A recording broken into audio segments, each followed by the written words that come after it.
Sueto Matsumura, a bottomfish fisherman in Kona, started knowing almost nothing, learned from well-experienced veterans, then became a link in a chain of the local fishing tradition to the next generation.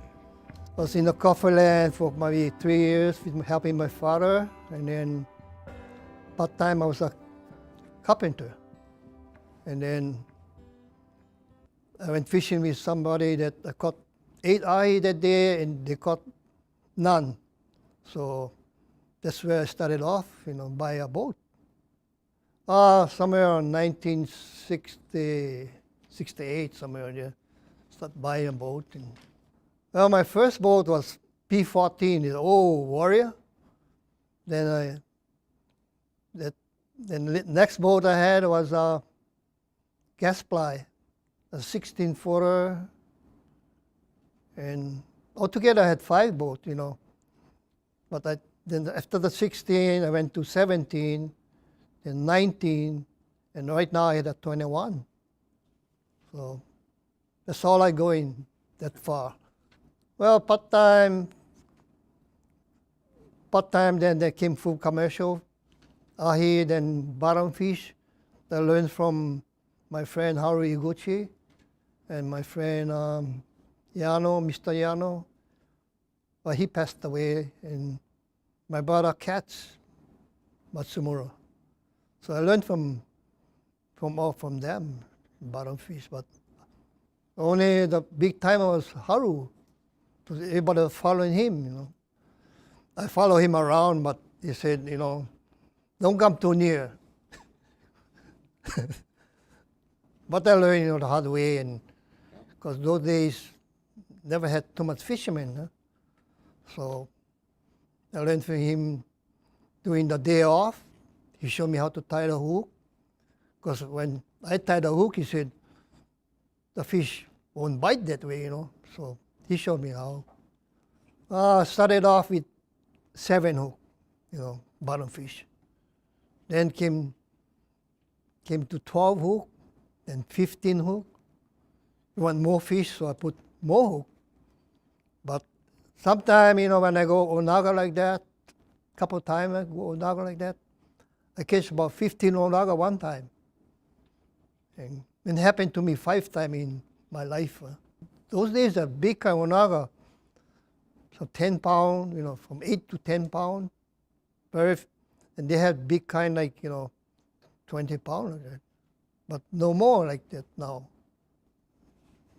Didn't know the ground, but that ground was a lot of fish here and there. Huh? So landmark, he took the landmark. And so that's how I learned, and then next day, I tried to go back again, and then I catch, and it was fun. To know bottom fish, learn the current, how fast, and then the weather. Get small boat, you cannot fish bottom fish because get rough. Well, I studied the current, the current a lot of things to do with the fish in that area.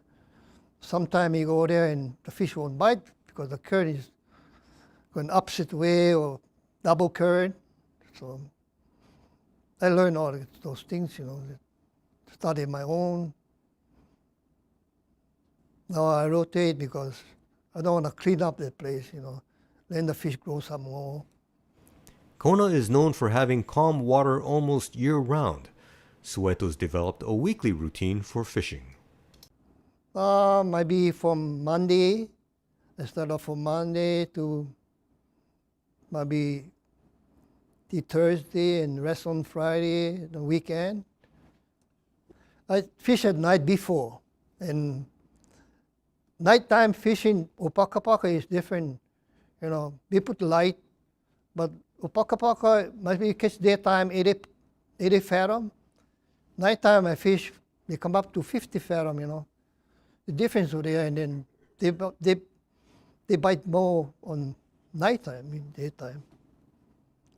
Oh, we catch Opakapaka, we catch tuna is together, tuna, palo ahi they call that. And bottom fish, when the tuna won't bite. But he gets pretty good. 500-pound onaga like that. And paka, maybe 700 pounds. The fishing tackle evolved through the years, and so did the equipment. We was using that for, sunset line, that background line before. And little part they call the bloodline came out. Bloodline is good because you can feel that line, later on and by the hydraulic, and then that way it's faster and instead of pulling it hand. Along with learning about new gear, Sueto also learned that certain fish like certain baits. Mostly the time before we was doing, the first time I used was the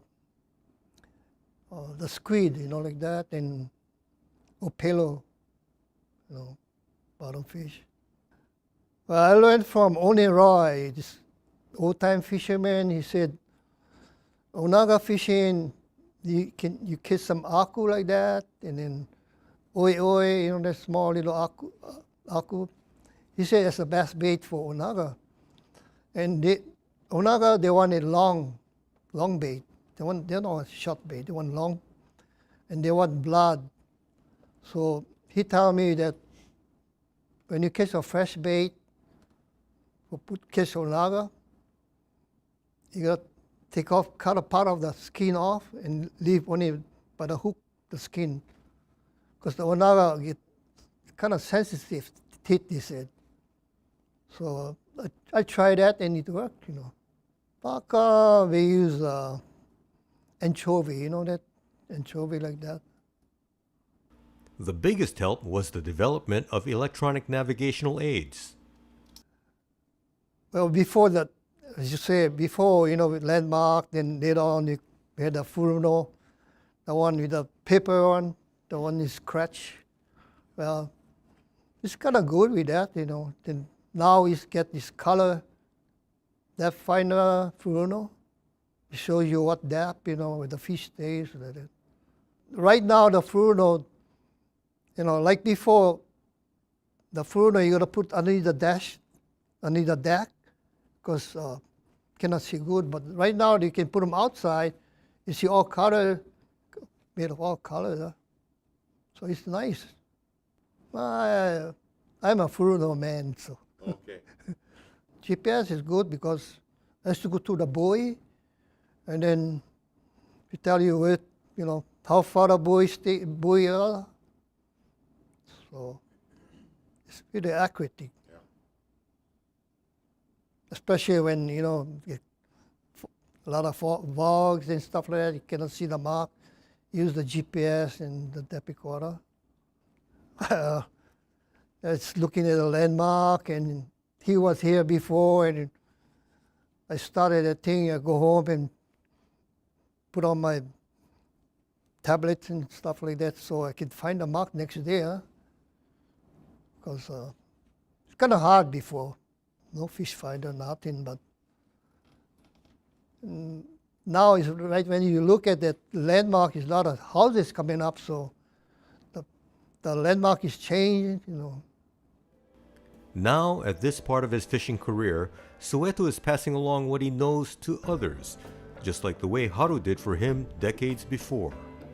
Well, my boy used to go with me, and then they have a job, so they kind of a little bit learn from me, and take somebody with me, and then right now I took in my good friend Buchichi, if you know him.